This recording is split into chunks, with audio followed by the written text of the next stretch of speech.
দর্শক, এবার জামাতকে নিয়ে নাসিরউদ্দিন পাটোয়ারির করা একটি মন্তব্য ভাইরাল হয়েছে সোশ্যাল মিডিয়ায়। নাসিরউদ্দিন পাটোয়ারিকে প্রশ্ন করা হয়েছিল, বিরোধী দল হিসেবে কি বড্ড বেশি সফট বা নমনীয় হয়ে গেল জামাতে ইসলামী? এত শান্তশিষ্ট বিরোধী দল তো খোদ পতিত সরকার আওয়ামী লীগও তাদের মধ্যে পায়নি। তাহলে কি এই সুযোগে বর্তমান সরকার অর্থাৎ বিএনপি ধীরে ধীরে আরেকটা নতুন স্বৈরাচার হয়ে উঠবে? হ্যাঁ দর্শক, জামাতের বিরুদ্ধে ঠিক এই প্রশ্নগুলোই করা হয়েছিল নাসিরউদ্দিন পাটোয়ারিকে। গত কয়েকদিন ধরে দেশের রাজনৈতিক মহলে, চায়ের আড্ডায় এবং সোশ্যাল মিডিয়ায় সবচেয়ে বেশি চর্চিত হয়েছে এই একটিমাত্র প্রশ্ন। আর ঠিক এই উত্তপ্ত পরিস্থিতির মাঝেই ভাইরাল হয়েছে নাসিরউদ্দিন পাটোয়ারির দেয়া এই প্রশ্নের উত্তরগুলো। তিনি একদম খোলামেলা ভাষায় জানিয়ে দিয়েছেন পর্দার আড়ালে আসলে কি চলছে, কেন জামাত এখন একেবারে চুপচাপ, এবং সবচেয়ে বড় কথা, আগামী 12 তারিখের পর রাজনীতিতে কি ভয়ঙ্কর অ্যাকশন হতে যাচ্ছে। চলুন খোলস ঝেড়ে এখন আসল সত্যটা বের করে আনা যাক। শুরুতেই নাসিরউদ্দিন পাটোয়ারিকে করা সেই মোক্ষম প্রশ্নটার দিকে একটু নজর দেয়া যাক। তাকে সরাসরি জিজ্ঞেস করা হয়েছিল, জামাত কি বিরোধী দল হিসেবে একেবারে দাঁত নখহীন বা সফট হয়ে গেছে কিনা? অর্থাৎ নিরঙ্কুশ ক্ষমতা মানুষকে পুরোপুরি দুর্নীতিগ্রস্ত বা স্বৈরাচারী করে তোলে। একটি গণতান্ত্রিক রাষ্ট্রে বিরোধী দল যদি শক্তিশালী না হয়, তারা যদি মানুষের ভুল ত্রুটি নিয়ে রাজপথে বা সংসদে সোচ্চার না থাকে, তবে ক্ষমতাসীন দল খুব সহজেই স্বৈরাচারে পরিণত হয়। নাসিরউদ্দিন পাটোয়ারি খুব পরিষ্কার ভাষায় এর জবাব দিয়েছেন। তিনি বলেছেন, জামাত আসলে 12 তারিখের সংসদ বসা পর্যন্ত অপেক্ষা করছে। রাজনীতিতে বা সামরিক রণকৌশলে একে বলা হয় স্ট্র্যাটেজিক প্যাশেন্স বা কৌশলগত ধৈর্য। কোনো অভিজ্ঞ শিকারী যখন শিকারের উপর ঝাঁপিয়ে পড়ার আগে একদম স্থির হয়ে সুযোগের অপেক্ষা করে, জামাতও ঠিক সেই কাজটি করছে। তারা চাইছে সরকার আগে সংসদে বসুক, তাদের পলিসিগুলো জাতির সামনে পরিষ্কার করুক। সরকার কোথায় কোথায় ভুল করছে, কোথায় কোথায় জনস্বার্থ বিরোধী সিদ্ধান্ত নিচ্ছে, তার পুরো হিসেব বা লগবুক তৈরি করছে জামাতে ইসলামী।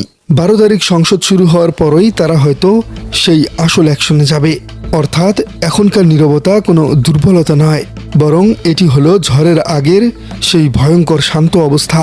কিন্তু আপনাদের মনে প্রশ্ন আসতেই পারে, জামাত কেন 12 তারিখ পর্যন্তই অপেক্ষা করবে? তারা তো চাইলে এখন রাজপথে নেমে উত্তাপ ছড়াতে পারত। এর পেছনে আসল কারণটা পাটোয়ারি অত্যন্ত চমৎকারভাবে ধরিয়ে দিয়েছেন। আপনারা নিশ্চয়ই খেয়াল করেছেন, বর্তমানে দেশের যে কোনো জায়গায় কোনো ন্যায্য দাবি নিয়ে আন্দোলন বা প্রতিবাদ হলেই সরকার খুব সহজেই তাকে মব জাস্টিস বা উচ্ছৃঙ্খল জনতার কাজ বলে চালিয়ে দিচ্ছে।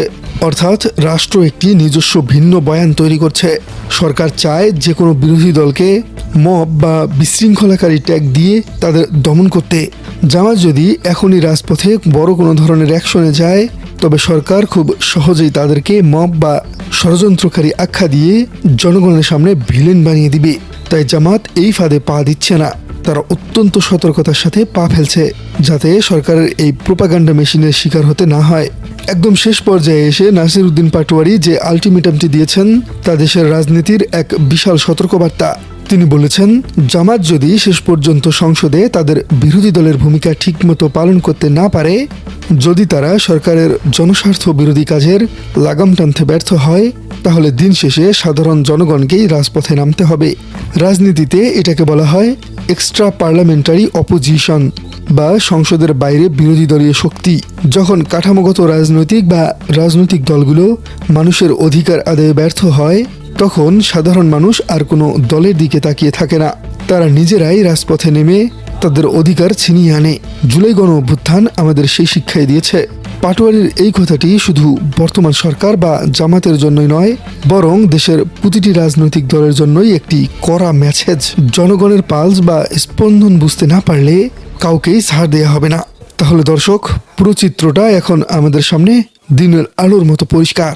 12 তারিখের পর রাজনীতির মাঠ যে নতুন করে উত্তপ্ত হচ্ছে, 12 তারিখের পর রাজনীতির মাঠ যে নতুন করে উত্তপ্ত হতে যাচ্ছে, তার সব রকম প্রস্তুতি কিন্তু ভেতরে ভেতরে নেওয়া হচ্ছে। এখন আপনাদের কাছে একটি সরাসরি প্রশ্ন, নাসিরউদ্দিন পাটোয়ারির এই বিশ্লেষণের সাথে আপনারা কি একমত?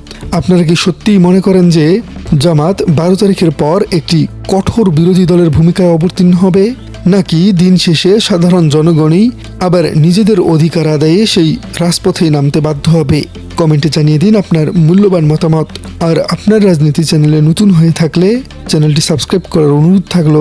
দেখা হচ্ছে পরবর্তী মনে হয় যে গত 15 বছরেও আওয়ামী লীগের সময়ও মনে হয় আওয়ামী লীগ এত সফট বিরোধী দল পায় নাই। আপনার কি এটা মনে হয়?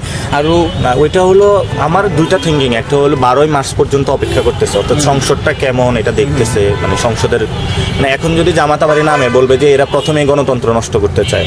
এমনি আমরা কোনো প্রটেস্ট করতে গেলে এখন দর্শনীয় প্রটেস্ট করতে যায় মব বলে আমাদের মাইর দিবে, এটা তারা বলতেছে না কোনো মব চলবে না। কিন্তু ভাই একটা